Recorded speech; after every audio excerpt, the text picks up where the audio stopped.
It's rather sobering and depressing to see that on this day, 18 years ago, the opening lines of my sermon were as follows. The horrifying news of a new outbreak of war between Israel and Lebanon has filled the front pages of our papers and sickened us all in the last week. 4 Israeli soldiers are captured, and Israel declares that Hezbollah will be made to pay a very, very heavy price, and they back that up with massive airstrikes. That conflict lasted 34 days and saw somewhere around 1,500 people killed.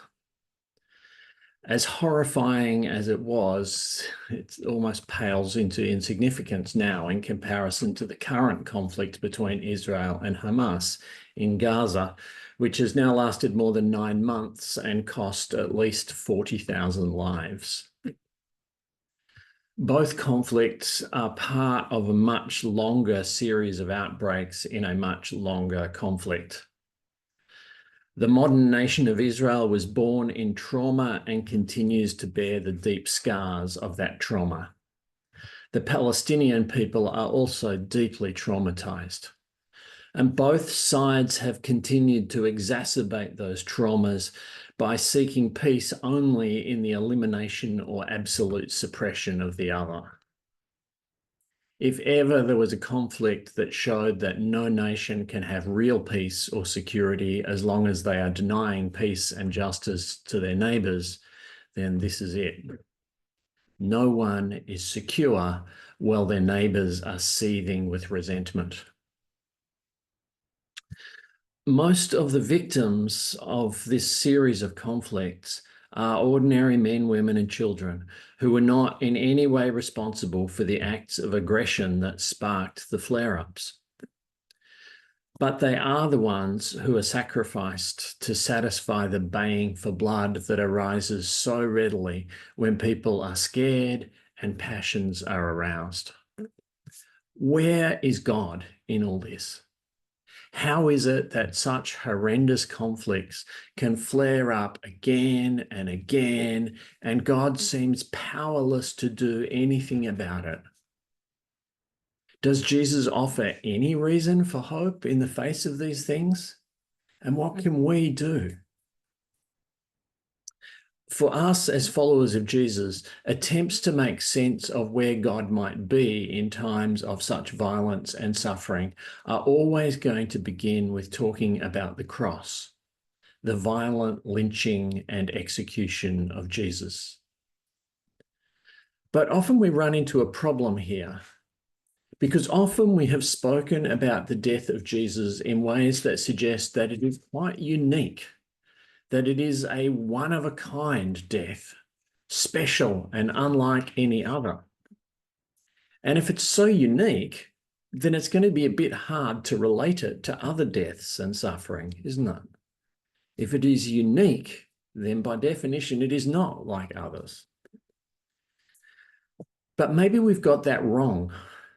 Maybe it isn't the way he was killed that makes Jesus unique. And indeed, I think that if we read what Jesus himself has to say about his impending death in the gospel accounts, we will find that he doesn't make any suggestion of it being special or unprecedented. Quite the opposite, in fact. We find him in a number of places making a direct comparison between what has happened to the prophets in the past and what he can see looming ever larger on his own horizon. What will happen to me is just the same as what has happened to many before me, he is saying. His most detailed comparison is found in the parable of the wicked vineyard tenants. The owner sends a series of servants to remind the tenants who the owner is and collect the rent, and each servant is beaten up or killed. Eventually, the owner sends his own son, thinking that surely the tenants will respect his son, but they murder his son just as they did the servants. The message is clear. Jesus sees his own death as one in a long line of similar deaths. Nothing unique in the way it comes about. The story of the death of John the Baptizer, which we heard in tonight's gospel reading, also appears to be part of drawing this parallel. John was seen as the last of the Hebrew prophets. And why else would his death be included in this way in Mark's account of the story of Jesus? See, Mark has already told us back in chapter 1 that John was dead. Why does he need to tell us again now and with all this gruesome detail? The answer, I think, is that here in the midst of a group of stories teaching us about the discipleship and ministry of those who follow Jesus, it serves to remind us that following Jesus will not put us out of range of the world's hostility and violence, and it might even attract more of it. The story does this not only by where it is placed in relation to the material around it, but by drawing some startling similarities to the crucifixion stories, despite the obvious differences. Both John and Jesus have been arrested because they have exposed the unfaithfulness of powerful leaders. John has exposed the marital unfaithfulness of King Herod and his wife Herodias, whose marriage was built on the adulterous betrayal of Herod's brother. Jesus has exposed the religious unfaithfulness of the Jerusalem temple establishment and shone the spotlight on their hypocrisy and lack of grace. Both John and Jesus find their fate is in the hands of a ruler who finds them both fascinating and contemptible. Herod hates John, but likes to listen to what he has to say. He is bizarrely drawn to hearing the words that condemn his own evil. There's a fascinating study for psychologists in that one. Pilate regards Jesus as a naive and ridiculous dreamer, but senses that there's something unusual about him and tries hard to get him talking. Both John and Jesus find themselves as the target of an aroused mob baying for blood.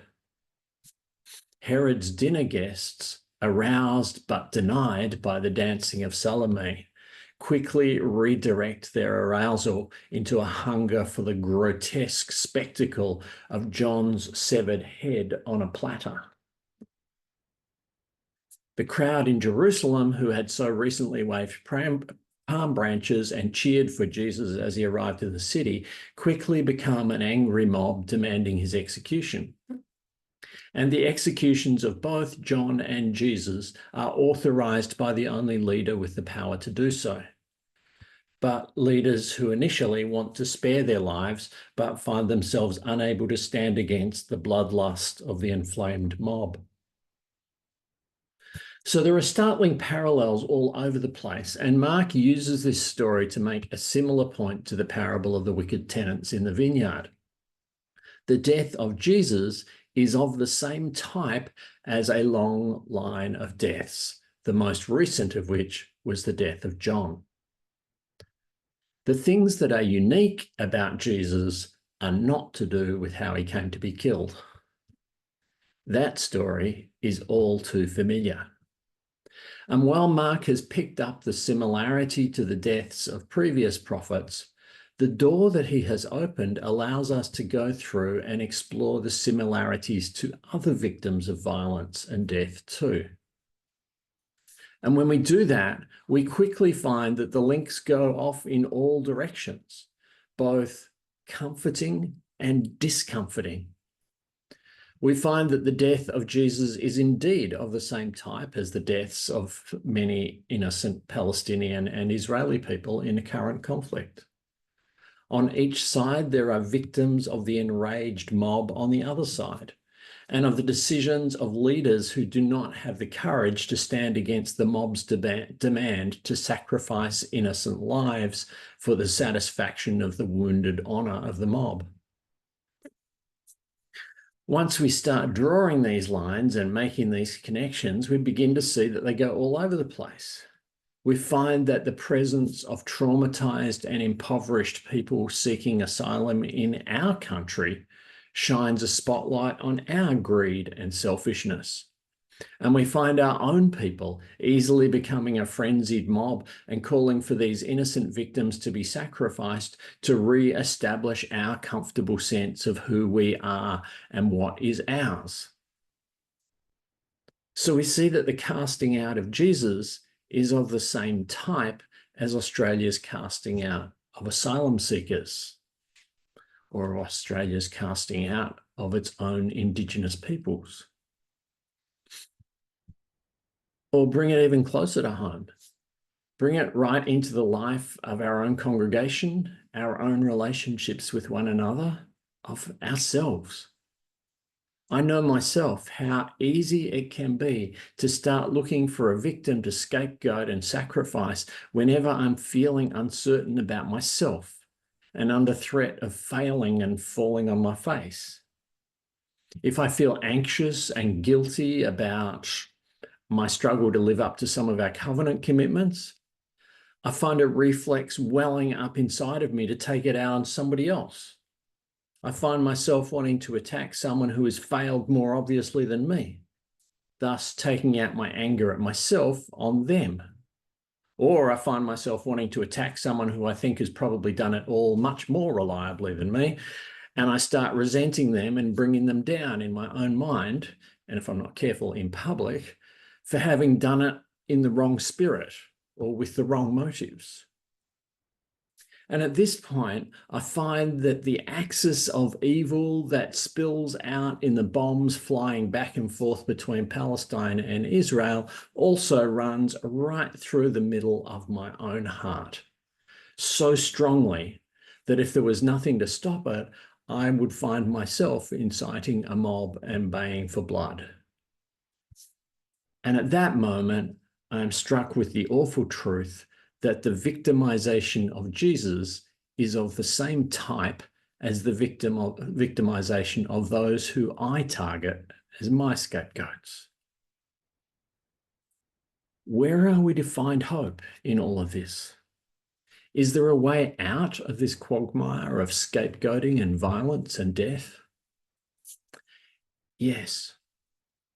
In Jesus the Messiah, there is a way out. And in a sense, the rest of our worship service is the conclusion to this sermon, the proclamation of the way of freedom that Jesus opens to us. So just a few hints here, and then I'll let us explore them around the Lord's table. Recognizing the solidarity of Jesus with the victims of these various acts of violence and humiliation does act as a confrontation of us when we are in solidarity with the perpetrators. But there are also plenty of times when we find ourselves as the victims. There are times when we find ourselves isolated and misunderstood and unfairly accused and abused. And in those times, we find the suffering Messiah standing in solidarity with us. And the call to us in those experiences is to seek to always position ourselves with the victims and to look at all these situations through the eyes of the victim. But, and this is the next step, not just any victim. In Jesus, we have encountered the victim without resentment, the victim who recognizes his own murderers as victims, as those caught in the web of hostility and violence and unable to break themselves free. In Jesus, we encounter the victim who is able to pray for the forgiveness of his own killers, and who comes back to us raised to life by God as the sacrificial victim whose death exposes the sickness of all our violence, but whose wounded hands are open in welcome and mercy and the absolute absence of resentment or vengefulness. It is only in that experience of grace, in surrendering ourselves to that gratuitous forgiveness, that we can find a way free from our own hostility, and that the world can begin to be healed of its grievous wounds. It is only as we find ourselves anew in that overflowing mercy that we can begin to become part of the solution instead of continuing to be part of the problem. It is only as we begin to reciprocate that love and spread it around that we can find the courage to stop perpetuating the vengeful cycle of declarations that they will pay a very, very heavy price, and instead begin to say they will face a very, very awesome outpouring of resilient forgiveness, just as we have been saved by grace by a very, very awesome and resilient outpouring of grace. I'm going to get out of the way now and invite us to affirm our faith and pray for the world and gather at the table where our infinitely merciful host offers himself as a sacrificial victim in solidarity with our brokenness, so that we might be fed and nourished for the new life in his wholeness, a life in which vengeance is cast aside and all people are wrapped in the peace and security that comes with grace and love.